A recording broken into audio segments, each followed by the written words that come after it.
This actually happened to me on a freezing Tuesday night in 1998. There's a specific kind of tired that goes beyond just needing sleep. It is the kind that settles deep into your bones, that makes your eyes feel like they are filled with grit. That makes the inside of your cab feel less like a vehicle and more like the only place left in the world.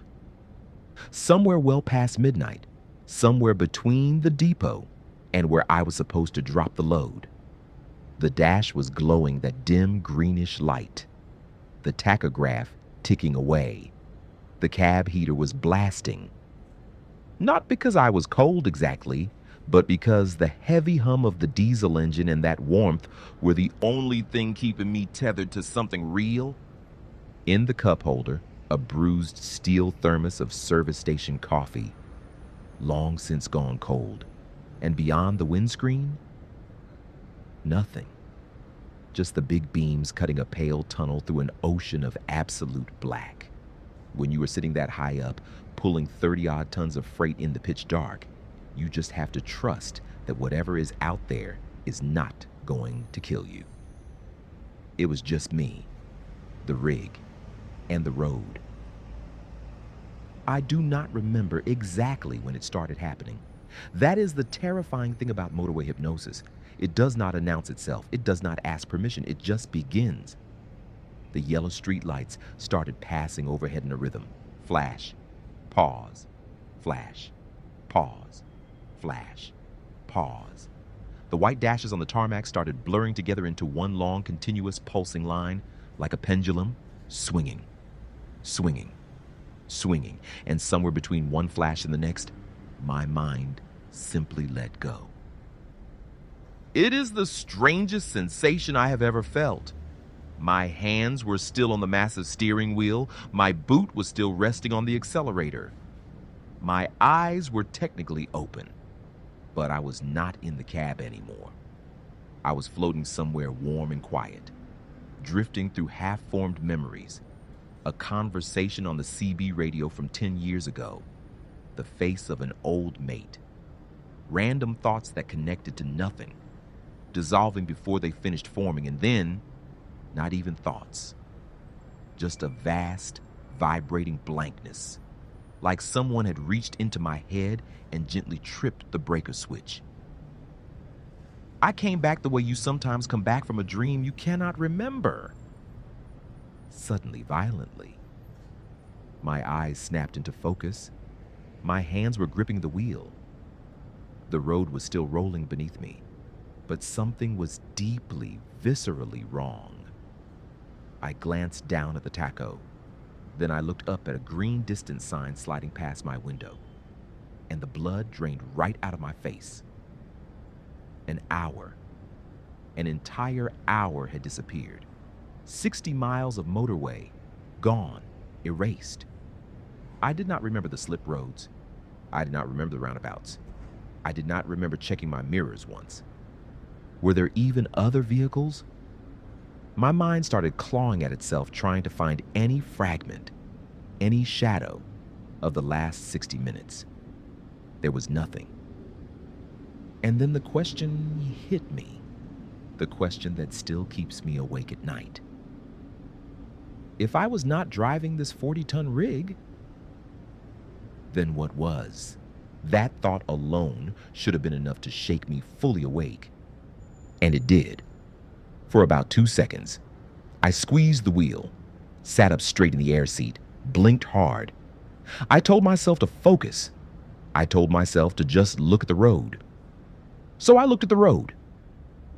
And that is when I saw it. It did not appear gradually. One moment there was empty darkness. The next moment, there was a wall. Another articulated lorry, sitting dead in the outside lane. Engine off, no hazard lights, no triangles, nothing. Just a solid wall of dirty metal materializing out of the void directly in front of my grill. You cannot just swerve a loaded truck. The physics will not let you. What happened next took less than 2 seconds. My heavy boots slammed onto the brake pedal. I stood on the air brakes with everything I had. The absolute terror of knowing the trailer behind me was going to try and push right through the back of my cab. I wrenched the wheel to the left. 12 heavy tires stopped turning and started screaming. The entire cab juddered wildly, that long, agonized, deafening shriek of rubber burning against the tarmac. It is a sound I will never, ever forget. The trailer stepped out. The world tilted sideways as the weight fought me. My headlights swept wildly across the central reservation, and the steel rear bumper of that dead trailer passed my driver's side window. So close, I could have reached out and touched the mud flaps. Inches. Literal inches. The rig violently mounted the hard shoulder. Gravel erupted under the wheels like a burst of machine gun fire, and then we stopped. Stalled out. Cab angled toward the ditch. The loud hiss of the air brakes dumping pressure. Then silence. For a long moment, I did not move. I could not move. My hands were locked on the wheel, white-knuckled, shaking so violently the whole steering column was rattling. My heart was slamming against my ribs like it was trying to break my chest open. Cold sweat was soaking right through my shirt. I forced myself to look in the massive wing mirror, and there it was. That dark, silent shadow sitting in the road behind me, completely unaware it had nearly become my tombstone. I sat in that freezing cab for a long time, listening to the metal of the engine ticking as it cooled, breathing, just being profoundly grateful for the fact that I still could. Here is what I have thought about on every single night shift since. We trust autopilot so completely, we climb up into the cab, or into our routines, our jobs, our lives, and we let the subconscious take the wheel while the mind wanders somewhere easy. We assume the road ahead is clear just because it always has been. We drift, we float, we disconnect.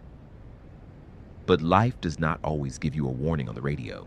It does not always flash its hazard lights.